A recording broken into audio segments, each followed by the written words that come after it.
जन्नत खो गई। पहलगाम आतंकी हमला कश्मीर। वाह क्या खूबसूरती है, बर्फीले पहाड़ आसमान छूते हुए, झीलें इतनी साफ जैसे शीशा। टूरिस्ट इस जन्नत में आते हैं सुकून ढूंढने, लेकिन 22 अप्रैल 2025 को इस धरती के स्वर्ग पर कहर बरपा। पहलगाम की शांत घाटी में एक बम धमाका हुआ। एक आतंकी हमला, इतना कायरतापूर्ण, इतना क्रूर। निशाना एक बेखबर टूरिस्ट बस, परिवारों से भरी। उनकी हंसी अभी कुछ पल पहले ही पहाड़ों में गूंज रही थी। उसके बाद जो हुआ वो एक भयानक मंजर था। मुड़ी हुई धातु, टूटा हुआ शीशा और बचे हुए लोगों की चीखें, सब कुछ बर्बादी की तस्वीर दिखा रहा था। 28 मासूम जाने उस दिन चली गई। माँ, बाप, बच्चे, उनके सपने टूट गए, उनका भविष्य खत्म हो गया। पूरा देश शोक में डूब गया। दुनिया ने डर के साथ देखा। बदले की फुसफुसाहट, इंडिया का जवाब। पहलगाम हमले की खबर ने पूरे देश को हिलाकर रख दिया।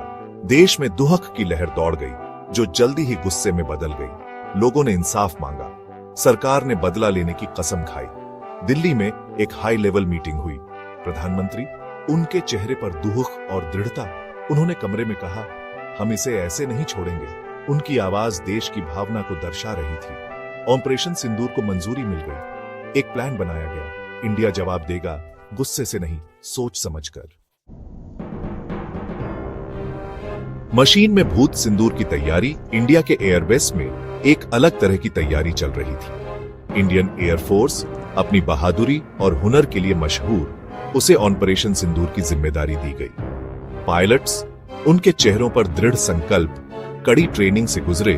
उनके हाथ अपने जहाज की ताकत दिखाने के लिए बेताब थे। राफेल जेट्स, स्कैल्प मिसाइल और हैमर बम से लैस अपने हैंगर में तैयार खड़े थे। उनकी स्लीक बॉडी इंडिया की बढ़ती सैन्य ताकत का प्रमाण थी। कई दिनों तक हवा में तनाव था। हर सिमुलेशन, हर ब्रीफिंग, हर उड़ान उन्हें बदले के दिन के करीब ला रही थी। 6 मई आ गई, वो दिन जो शामिल लोगों की यादों में रहेगा। आखिरी ब्रीफिंग। धमाकेदार रात, सिंदूर की रात, 7 मई 2025, सुबह 4:37। इंडिया का आसमान अभी भी अंधेरे में डूबा था, लेकिन राफेल जेट्स के कॉकपिट में एक अलग तरह का सवेरा हो रहा था। ऑपरेशन सिंदूर शुरू हो गया। जोरदार गर्जना के साथ जेट्स रात के आसमान में उड़ गए। उनके पीछे आग की लकीरें छूट गईं। वो इंडिया के गुस्से का प्रतीक थे। लाइव ड्रोन फीड और इजरायली थर्मल ट्रैकिंग टेक्नोलॉजी की मदद से पायलट्स अंधेरे में सटीकता से उड़े। उनके निशाने दुश्मन के इलाके में छिपे आतंकी ट्रेनिंग कैंप, गोला बारूद के ढेर और कम्युनिकेशन सेंटर। एक एक करके निशाने धमाकों से तबाह हो गए। दुश्मन को कुछ पता नहीं चला। ऑपरेशन सिंदूर प्लानिंग और परफेक्ट एग्जीक्यूशन का नमूना, एक बड़ी कामयाबी थी। ड्रैगन की फुस, पाकिस्तान का कमजोर जवाब। दुनिया ने देखा कि कैसे इंडिया ने अपनी ताकत दिखाई।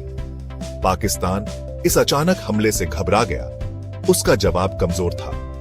उनके झूठ खोखले थे, उनकी धमकियां बेअसर थीं। 10 मई को पाकिस्तान ने एक कमजोर जवाबी हमला किया। ऑपरेशन बनियन अल मारसूस, उन्होंने इसे कहा।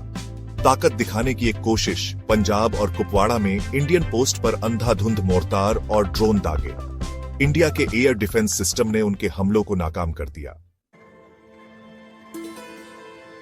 शांति की कीमत, सीज फायर और आतंकवाद का साया। दुनिया ने सांस रोककर देखा। 2 न्यूक्लियर पावर के बीच तनाव बढ़ता गया। पूरे युद्ध का खतरा मंडरा रहा था, लेकिन समझदारी से काम लिया गया। दुनिया भर के लीडर्स ने शांति की अपील की। अमेरिका, रूस, यूएई और पोप ने भी सीज फायर के लिए बातचीत की। 10 मई को सीज फायर एग्रीमेंट हुआ। एक नाजुक शांति आई, लेकिन इस शांति की कीमत बहुत ज्यादा थी। 5 भारतीय सैनिक जो दुश्मन के खिलाफ डटे रहे, उन्होंने अपनी जान दे दी। उनकी शहादत ने उस खतरे की याद दिलाई जिसका इंडिया अब भी सामना कर रहा है। आतंकवाद के खिलाफ लड़ाई अभी खत्म नहीं हुई है।